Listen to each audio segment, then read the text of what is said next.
Hi, this is Michael Buffer, and let's get ready for Bayloric TV.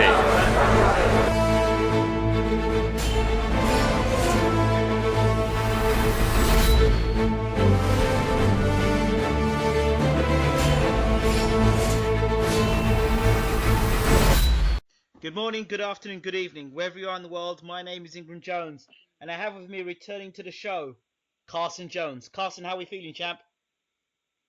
Feeling great. Just wrapping up the last few days of training camp, and then we'll be heading over to the UK on Monday. Okay, so before we get into your fight, let's talk about the big fight this weekend. Everyone's looking forward to it. Andre Ward versus Sergey Kovalev. What's your thoughts on the fight? Well, I like both fighters.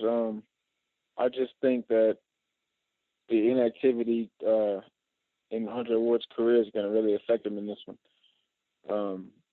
He didn't look. I mean, he didn't look all that great in his last fight either. I just think he's had so much inactivity.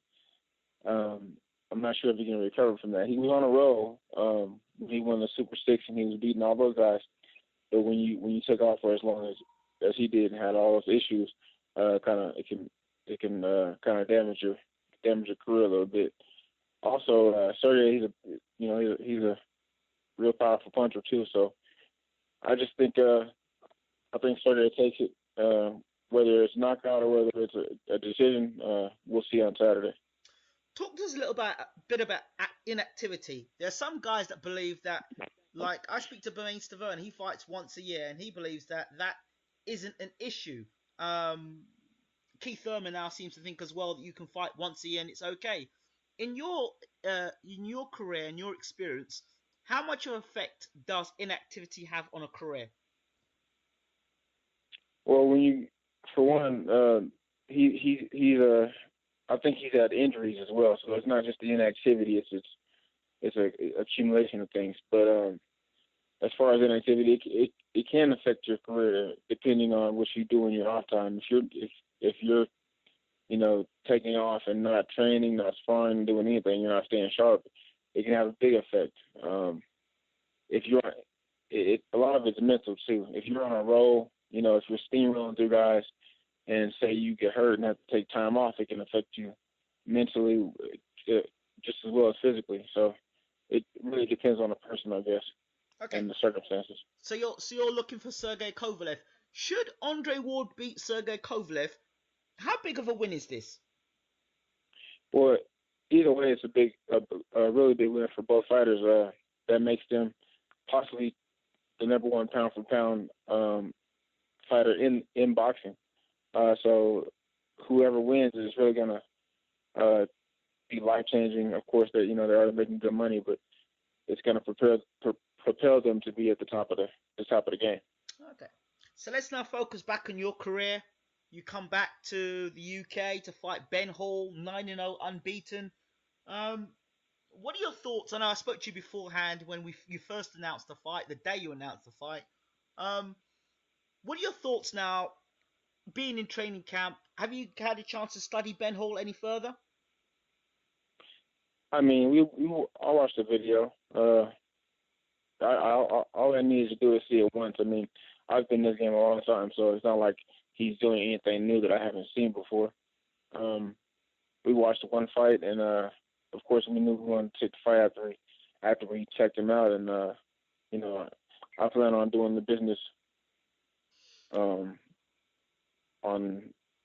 26. Any reason why you think somebody with a 9-0 record would fight you unless they're underestimating your ability? I really don't know. I was kind of baffled when he took the fight. He should. I mean, it's great to have confidence, but it's also great to be smart about the situation too. I think he's going from fighting taxi cab drivers to fighting me, and that's a huge jump. But all credit to him. But I plan on doing my job on the 26th. What does it mean to you and your career should you get beat by a guy who's got a 9-0 record? Say it one more time. If a guy with a 9-0 record beats you, what does that do for your career? Is it not a lose-lose situation Oh, for you, or yeah. I'm not gonna say it's a lose-lose because if I need a win over there, and possibly it could put me in position for another fight over there with somebody at maybe 147 or even back at 154. But if I was to lose, it would be devastating to my career. It would probably be time to go look at something else to do other than boxing. But like I said, I don't plan on losing. I plan on coming in over there and doing the business. I've had a long training camp, long hard training camp, and I've been in the. I'm honestly, I can say I'm in the best shape of my life. Abel Sanchez said, I spoke to him a few days ago, and Abel said to me that he won't be accompanying you to UK this time, but one of the guys that works with Abel in the camp will be taking you to the UK. How do you feel about that? Yeah, it's Ben Lear. He's our second trainer. I mean, it is what it is. I mean, I don't. He's always there with us anyway, so I mean, it's not like it's gonna make a difference in the fight. Um, Ben is here a few times a week. He helps us with sparring. He helps us with mitts. So I still got to do it. I still have a job to do. The fact that you're going to fight you're coming in on the Monday, the fight's on the Saturday or the Friday. Aren't you concerned about jet lag? I know you've been doing it a while now, but aren't you concerned about jet lag and that affecting you, the time difference? It's 8 hours time difference between yourself and the UK, of course. No, it's not that big a deal. I mean, usually we come in on Sunday, but this time we're coming in on Monday. It's just one extra day. It usually takes me about 2 or 3 days to get used to the time change. So it's really not that big a deal. I've done it 5 or 6 times already. So one more time. I mean, it's not gonna hurt. I know you talked about in the past not starting slow and starting quickly. What can fight fans expect from Carson Jones against Ben Hall? They can expect me to put on a great show, as always. Except I've added a lot of. They say you can't teach an old dog new tricks. Well, um, I plan on showing us that's just a myth. I plan on putting on a masterful performance. Abel Excuse me. said.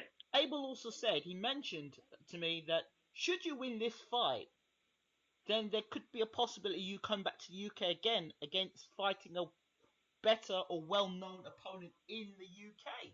That's interesting. Yeah, well, I won't get in. I won't get into that because I got to focus on Ben Hall, and that's where my focus is. But yeah, I do believe me looking amazing on 26 will make it more possible for me to come over there and fight someone else. Like I said, either at 47 or 54, it doesn't matter.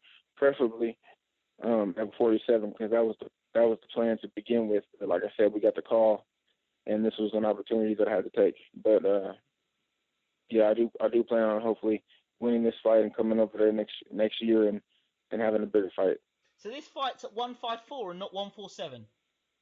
Yeah, this one is at 154. Okay, being at 154, what are the differences you have to make with your style and your weight, obviously moving up? What are the differences that you have to make in training?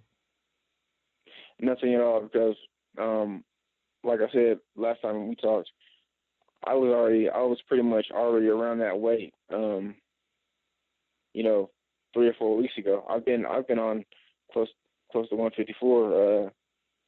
For almost a month. And just the other day, the BBC or whatever they're called wanted me to do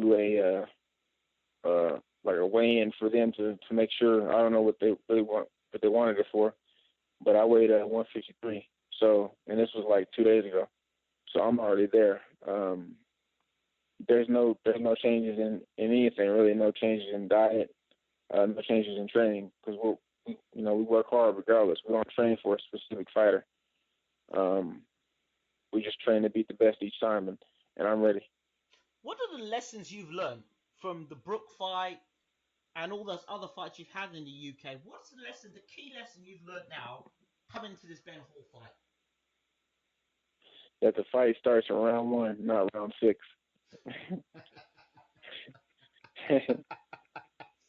Very key point.